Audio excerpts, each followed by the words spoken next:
Graça e paz. E que essa paz e graça seja multiplicado em e sobre sua vida, sua família, em nome de Jesus.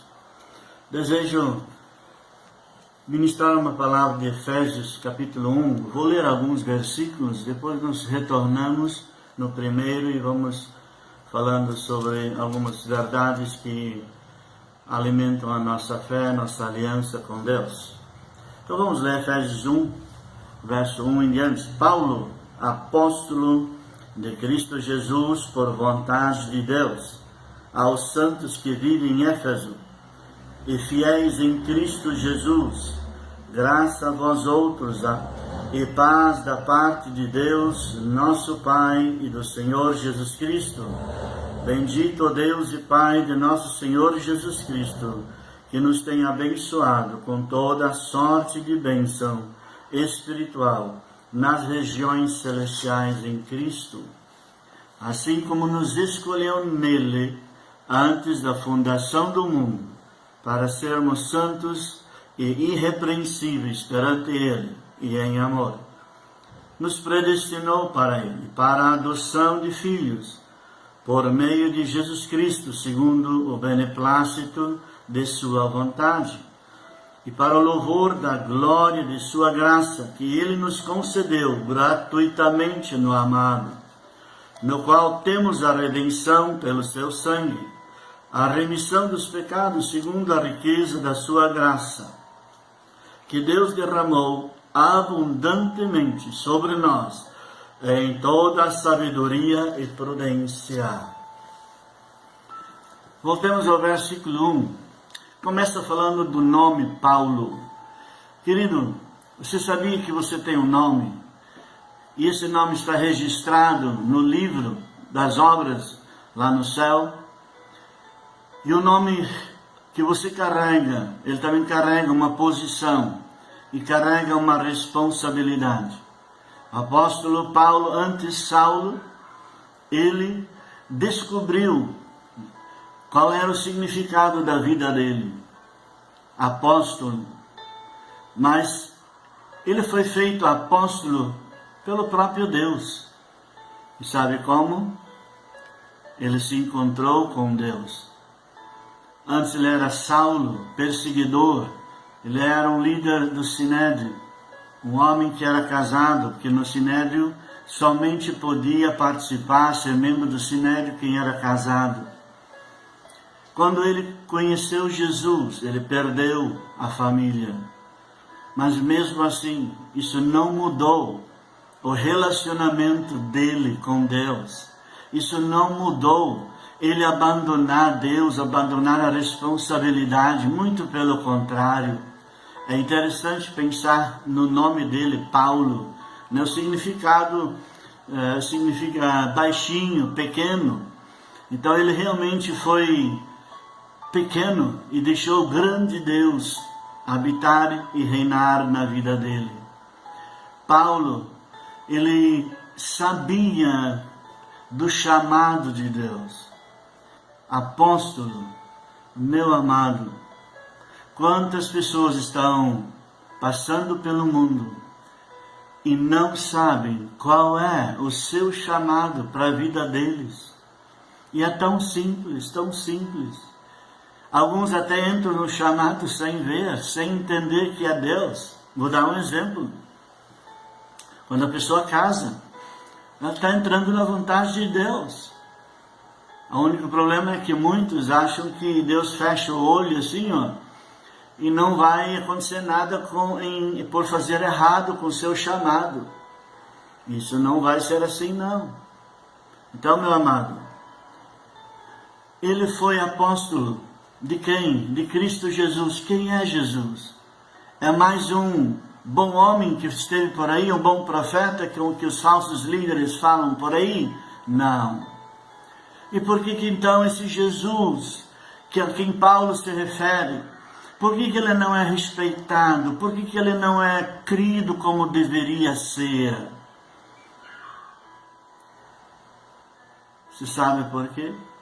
Porque em muitos filhos de Deus, ele não pode se manifestar, porque habitam dentro de filhos e filhas de Deus pecados.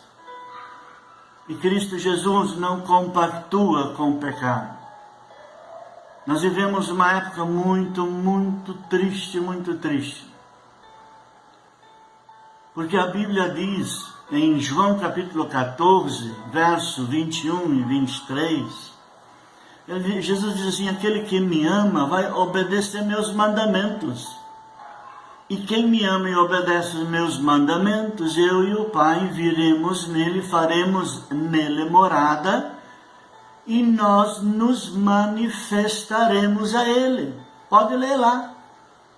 Eu pergunto, Cristo se manifesta por aí? É muito raro ele se manifestar. Por quê?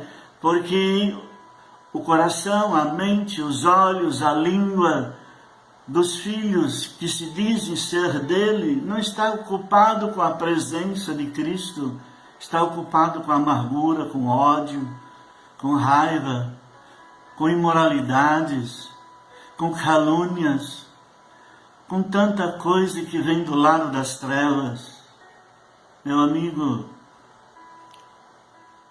deixe Jesus Cristo voltar a reinar como Ele quer.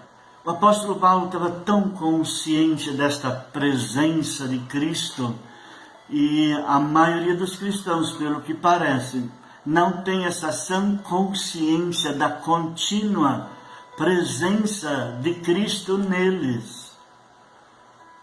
Eu vou fazer uma perguntinha aqui para você que está me ouvindo. Jesus Cristo é real para você aí agora? Se você morresse no próximo piscar de olho, você cairia no colo de quem? Bateu em segurança? É preciso ver, porque Cristo é segurança. Ele diz que Ele dá a vida eterna. A palavra dar é dado. Alguém te deu algo, você está possuindo. Então, se Cristo é o teu Salvador e Senhor, é uma pessoa. Não é uma coisa inerte, uma coisa neutra. Há um verbo aí habitando em você. E esse verbo age. Ele age no amor, na fé, na perseverança, no perdão, na coragem, em tudo que vem dele. Você já imaginou o apóstolo Paulo dizendo: eu sou apóstolo de Cristo Jesus? Quer dizer, uma função outorgada e executada em favor daquele a quem ele conhece. Eu gosto muito de um versículo bem curtinho, lá relatado nos 4 evangelhos, que muitas pessoas pensam que quando Jesus chamou os discípulos é para fazer a obra de Deus, como a gente ouve por aí, né? E na verdade Jesus chamou os discípulos em primeiro lugar, sabe para quê? Para estar com Ele e ser dele. Você entendeu? Pare e pense nessas duas pequenas palavras. Ele os escolheu para serem dele e para estarem com ele. Então, imagina numa árvore um pé de laranjeira. Imagina naquele fundo do quintal, um lindo pé cheio de laranjas. Aquele pé de laranja precisa fazer algo para atrair alguém para colher os frutos? Não, ela está lá, plantada, quietinha, produzindo. E nós, seres humanos, os pássaros, eles voam lá para buscar, porque aquela linda fruta atrai eles, porque ela é uma árvore frutífera e de bons frutos. E é isso que Jesus queria dos discípulos. Uma árvore, né? Entre parênteses, um pé de laranjeira com bons frutos. Quer dizer, bom amor, boa fé, boa perseverança, bom afastamento do mal, né? Então, São essas verdades que nós podemos aprender nesse pequeno texto. Em seguida ele diz assim: aos santos que vivem em Éfeso e fiéis em Cristo Jesus. São duas verdades do caráter, do papel do cristão: fiéis e santos. Fiéis a quem? Hoje nós temos pessoas tão fiéis à sua religião, aos hábitos da sua religião, mas não tem nenhum envolvimento com a pessoa de Deus. Do jeito que entra vazio no templo, sai vazio do mesmo jeito, ou às vezes até mais carregado ainda de culpa, de angústia, de medo, de insegurança da sua vida em Deus, e faz tanta coisinha, e está até cansado, e sempre vive naquela esperança que um dia vai se sentir atraído, em paz com Deus, e esse dia nunca vem, porque e não vai vir mesmo, porque a paz, a aprovação é simples, é ser de Jesus, é você abrir o coração e a mente, é reconhecer que só Ele, não tem outro nome, diz em Efésios 4:12, não existe nenhum nome dado aos homens, nem no céu, nem na terra, nem debaixo da terra, pelo qual o homem pode ser salvo, a não ser Jesus Cristo. Então, meu querido, esta é a palavra do Senhor, que Deus quer que nós sejamos fiéis, fiéis aos ensinos que Jesus nos deixou, que é a santa palavra. E também santo quer dizer o quê? Viver no lugar que Cristo nos colocou. Onde Ele nos colocou? Ou melhor, de onde Ele nos tirou? Ele nos tirou das trevas, do reino das trevas. O que tem lá no reino das trevas? Tudo que é tipo de pecado, já mencionei alguns antes, pode ler na Bíblia. Você vai achar em Efésios, em Gálatas, em Apocalipse. Outro dia eu vou fazer um vídeo só sobre o nome de pecados. Aí você pode conferir. Mas exatamente isso, Jesus nos fez santos, quer dizer, nos tirou do lugar do pecado e nos colocou num lugar onde funciona o amor, a fé, a alegria, a esperança, a perseverança, a fidelidade, essas coisas. Isso significa ser santo. Essa é a natureza que nós temos por causa de Cristo Jesus estar agora habitando dentro de nós. E agora vem uma coisa muito linda. O apóstolo Paulo diz assim: a vocês lá de Éfeso, fiéis e santos, que a graça e a paz da parte de Deus seja sobre vocês. Ora, quantas pessoas precisam ouvir esta palavra? Às vezes não é só uma pessoa, às vezes um bairro, às vezes uma família, às vezes uma cidade inteira precisa ecoar uma voz de um ungido de Deus, levantar a mão ao céu e dizer que a graça e a paz de Cristo Jesus penetre nas entranhas de cada mente, de cada coração humano nesta cidade ou nesta família e enche os corações. Sabe, meu amado, quando nós liberamos a graça de Deus, você sabe o que isso significa? Os problemas que custariam mais esforço, mais sacrifício, eles diminuem. Há um envolvimento sobrenatural do poder e do mover de Deus e diminuem nossas atividades e funções. E sabe o que acontece? Literalmente, às vezes ficamos parados, olhando o agir de Deus. Por quê? Porque alguém nos disse que a graça de Deus esteja sobre ti. Então eu quero dizer para você aqui que a graça de Deus em Cristo Jesus seja concebida, revelada, estabelecida em você, sobre o seu local de viver e sobre a sua família, sobre a sua casa, seus parentes, sobre o seu bairro, sobre a igreja onde você assiste, aos demais irmãos de outras igrejas da sua cidade. que a graça de Deus inunda. Você sabe por quê? E quando a graça de Deus é liberada pelos ungidos, olha que coisa linda. Em Romanos diz assim, que onde abundou o pecado, superabundou a graça. O que significa isso? A graça entra e liberta as pessoas do poder do pecado. E a paz? Quantas pessoas não têm paz no seu lar?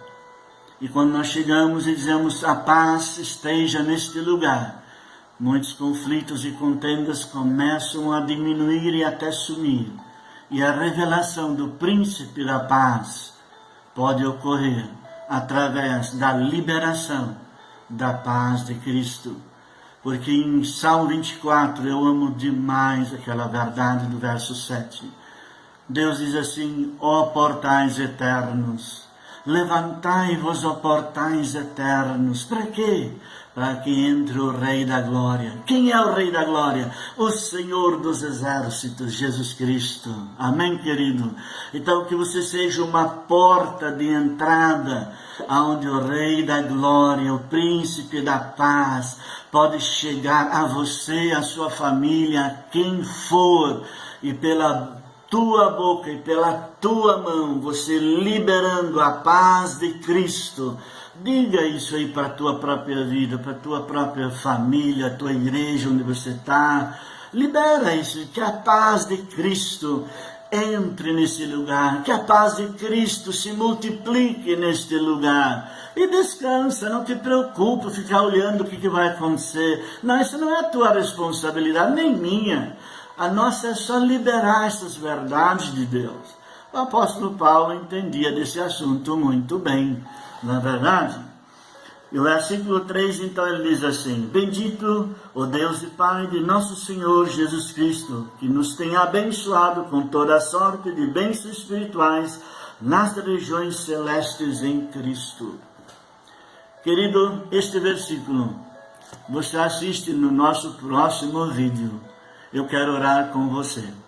Querido Deus e amado Pai, em nome de Jesus, todas as pessoas que estão do outro lado deste vídeo, que a tua unção entre e destampe os ouvidos espirituais, queima todo o véu sobre a mente e o coração, queima todo o manto de incredulidade e de escuridão, e envia a tua palavra, envia a tua unção do teu sangue, lave e purifica-os de tudo aquilo que impede que estas verdades sejam reais e experimentais na vida de cada um deles. Espírito Santo, como o Senhor veio sobre Maria, veio sobre mim, sobre tantas outras pessoas ao redor do mundo, vem agora sobre estas pessoas e renova as verdades ou concebe, implanta estas verdades na vida deles. E peço, Deus, que seja quebrado, desligado, todo qualquer tipo de ação do pecado ou de demônios, nós ordenamos quebrado, anulado, desligado. Eu ordeno que rituais e oferendas sejam quebrados e anulados, e ordeno espíritos malignos, ajunta todas as tuas armas e bate em retirada agora, em nome de Jesus, porque a paz de Cristo e a graça de Cristo está liberada, ligada. Jesus, derrama agora esta verdade, dessa tua graça, dessa tua paz, em abundância, em todos os lugares, onde essas pessoas que estão ouvindo estão necessitando. Eu oro agradecido, em nome de Deus Pai, Deus Filho, Jesus Cristo, e no nome do precioso Espírito Santo. Amém. Deus te abençoe. Até a próxima.